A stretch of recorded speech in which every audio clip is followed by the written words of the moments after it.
So when I was thinking about my first YouTube video, I was thinking like, what should I talk about? Should I talk about the best exercises for explosiveness? Should I talk about the best ways to get stronger, faster? And I realized everyone does that. Everyone talks about the best this or the 5 best that. And yeah, but the one thing that from my point of view, I haven't really seen as a breakdown is, from my point of view, the difference between power and explosiveness for athletes in performance, for performance, not just for the gym, not just for the gram, not just for the TikTok, not just for all that, but actually why do we do the things that we do, and what is the missing link? Because there seems to be a sort of a view that power and explosiveness are two of the same things, as if they're synonyms, and they're totally not. They're very, very different.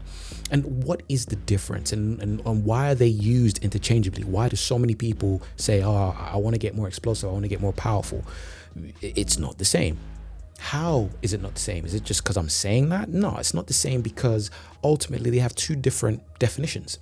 So with explosiveness is the rate of force that's applied over time.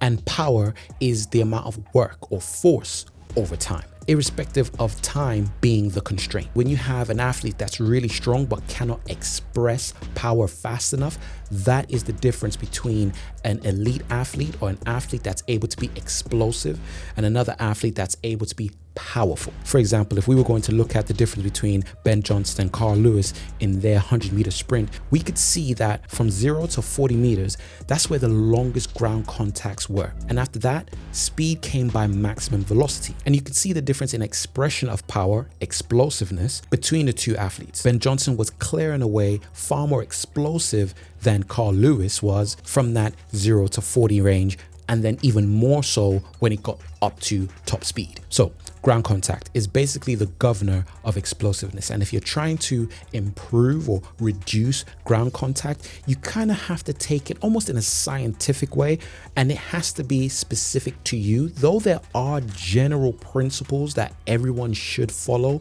you still need to understand the type of athlete that you are, or at least have a coach that understands the type of athlete that you are, so that you can implement the specifics that actually work for you as an athlete. For example, my makeup is not a strength-based athlete. I'm more of a explosive, kind of a twitchy. Even though I'm 40, I'm still in that realm of using more of my explosiveness as opposed to using strength to generate that force. And that's mainly because before I started going to the gym and doing all these different kind of workouts, I played basketball and I didn't go to the gym at all. So that generally modeled me to be able to be more velocity based as an athlete as opposed to being strength based. Then we want to look at the sequencing of the exercises that we're going to use to try and reduce the ground contacts. And this, almost no one does it actually well, because there's so many conflicting thoughts on different things. And the reason why there's so many conflicting thoughts is someone will take a study and then implement that across a broad range of individuals. But athletes are actually individuals, and what works for one may not work for another. And that's the whole point of a coach having that coach's eye to be able to see what one athlete responds well to as opposed to another. And that's why sometimes at the higher levels, the coach is more of a mentor as opposed to someone that is generally telling the athlete what to do, unless the athlete is in rare territory where there's an injury or there's an area that the athlete has not gotten into. Let's say they want to go from running a 10.0 to a 9.8. totally different kettle of fish when you're training on your own. Or if you have a field or court-based athlete and they're constantly getting injured even though they're in the gym many days in the week. Some of the things that you can do in terms of sequencing is looking at neural freshness and elastic exposure before fatigue. Now, one of the examples of this is, now that I'm quite a bit older, I've realized I don't need a lot of exposure in order to benefit from explosive movement. So instead of me doing a 3x3 at 95% and getting fatigued, now sometimes I'll just do one set at 90 to 95% of a 1 rep max on a power or a ballistic exercise. Or for example, if I was doing a straight leg box jump, which for me is my favorite exercise to do in terms of using boxes to jump, instead of doing multiple sets, multiple reps, I'll literally get to a height. Once I get to that height, if I get it cleanly, end the session, done. And if I don't, again, I'll give myself another opportunity to try it out. Maybe I technically did something incorrect. If I miss and miss badly, it means I'm totally gone.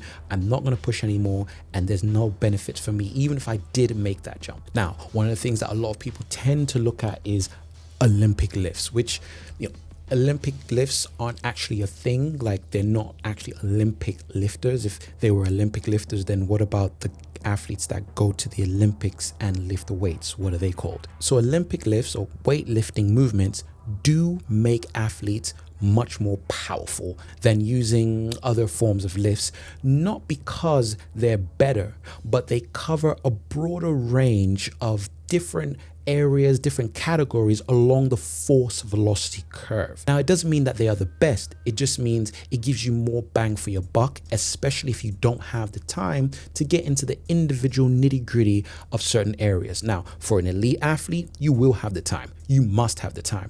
But for the majority of athletes, this will get so much of what you need anyways. Now, the secret to making Olympic lifts work for you is understanding that the intent has to be greater than the technique. Let me repeat that and say it slowly. The intent has to be greater than the technique.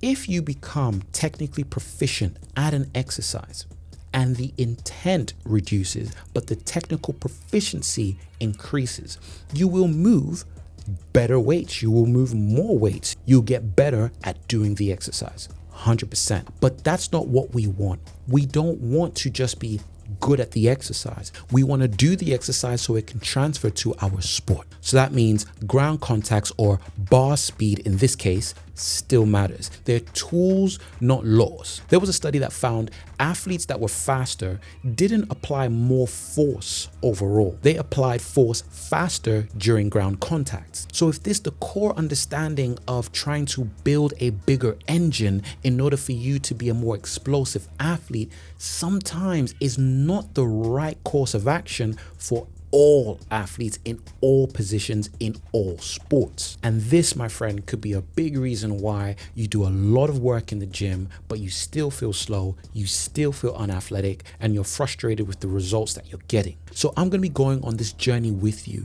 to discover all the different ways that we can manipulate, understand, gather knowledge so that we can apply it to ourselves and take our athleticism into our own hands. Because once you do that, you'll be able to be the best athlete that you can be and also help the guys that are around you too. So if you're coming along with this journey, welcome. Peace.